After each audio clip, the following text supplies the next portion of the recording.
तो पर्यटन का मतलब क्या? झील, झरना, नदी, जंगल, पर्वत, पहाड़। तो वही मधु मंसूर जी के गीत हम गुनगुना बोल के माध्यम से गा रहे थे कि हाय हमर सोना कैसे करेंगे हम। अच्छा, गुनगुनाने के लिए मोबाइल निकालना होगा, गा ही देने नहीं, गा ही देते हैं एकदम बिल्कुल। वहाँ नहीं मना नहीं बाबा, गा ही देते हैं, यहाँ कम से कम गा देते हैं। थोड़ा सा पीछे करिए, थोड़ा सा इधर रखिए, स्वर्ण रेखा सरिझ कोयल मयूराक्षी दामोदर फाल्गु नदी, फाल्गु नदी नहीं, साहेबगंज में गंगा बहे फाल्गु नदी बड़ा कर, अंधन से भरल धरती सबसे सुखी संपन्न, हमर सोना झारखंड। अच्छा बताइए, इस गाना में क्या आपत्ति है भाई? लेकिन ये ठीक है पांडे जी, मेरी बात सुनिए, आपका भी कहना सही है। हम पहली बार चुन के आए हैं कि हमको मालूम है कि गुनगुनाना नहीं चाहिए। हम किससे सीखेंगे? हम तो देख रहे हैं सीपी सिंह जी शायरी पढ़ रहे हैं, सब मंत्री शायरी पढ़ रहे हैं, हिंदी वाला हिंदी में, उर्दू वाला उर्दू में शायरी पढ़ रहे हैं। तो मतलब जब शायरी माइंड है तो गाना भी गा सकते हैं। हम नया मेंबर हैं, सीधी बात है। तो वही हमने कहा कि अध्यक्ष महोदय, अगर बोल गुनगुनाना नहीं चाहिए तो संसदीय मंत्री खड़ा होकर जब उनका बारी आएगा बोल देते कि जयराम बाबू बोल गुनगुनाना नहीं है, हम अगला बार जब मेरा भाषण होगा हम बोल नहीं गुनगुनाएंगे।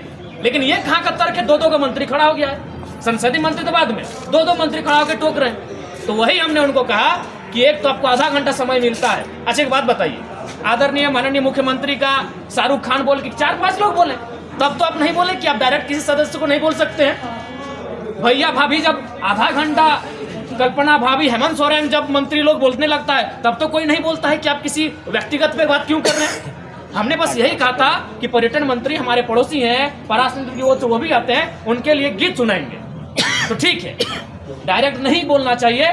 उनको आधा घंटा का समय मिलता है, आप 30 सेकंड बोलते हैं कि माननीय जयराम बाबू नए सदस्य हैं, अगला बार इस बात का ध्यान रखेंगे। फिर अगर हम दोहराते आप टोकते। तो हमने उनको वही कहा, और हम तो भाई इसी पहचान से अंदर आए हैं, तो अंदर भी थोड़ी बख्शेंगे। हमारे साथ हमारे समय में कोई कटौती करेगा, हमारे साथ कोई अगर ज्यादा करेगा तो हमने बख्शने वाले हैं, चाहे वो कोई मंत्री रहे चाहे वीआईपी रहे। वही हमने कहा, बैठिए चुपचाप, आप मंत्री ट्रेजरी बेंच पर बैठिए, चुपचाप बैठिए। आपको मंत्री बनाया गया है काम करने के लिए, ये मीडिया में आने के लिए नहीं, उछल कूद मत कीजिए।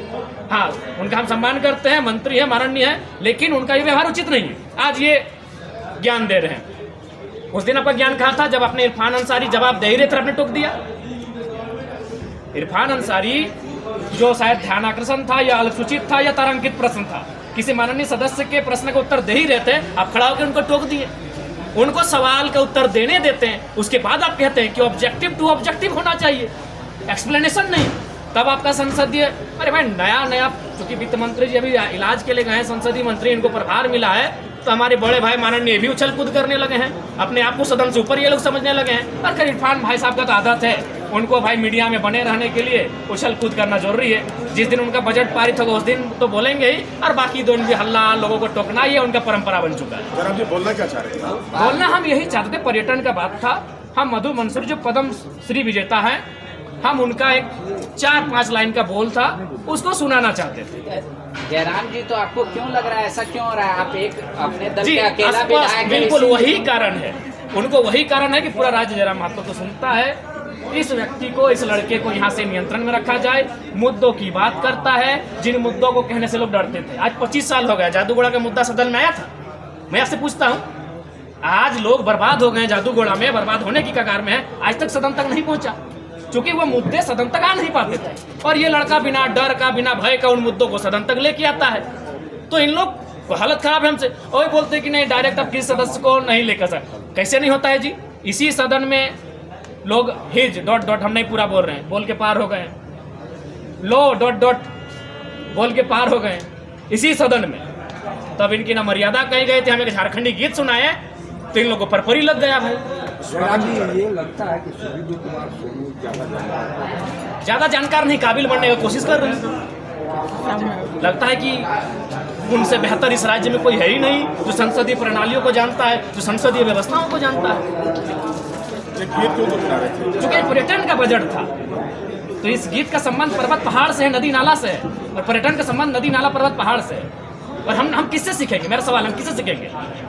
हम जब सदन में पहली बार आए तो हमने देखा सभी मंत्रियों ने शायरी पढ़ा, सभी मंत्रियों ने कविताओं को पढ़ा, तो हमने भी प्रयास किया। नहीं, हम इस गीत के माध्यम से झारखंड के पर्यटन को बढ़ावा देने पर चर्चा कर रहे हैं। इस गीत के माध्यम से झारखंड के पर्यटन पर हम अपना राय दे रहे थे कि आप अगर पर्यटन पे फोकस करें, पर्यटन पे अगर डेवलपमेंट की बात करें तो कृषि के बाद, उद्योग के बाद और सरकारी नौकरियों के बाद युवाओं को हम पर्यटन की दिशा में लगा सकते हैं, क्योंकि झारखंड में सबसे सुंदर पर्यटन का माहौल और विकल्प हम लोग तलाश सकते हैं।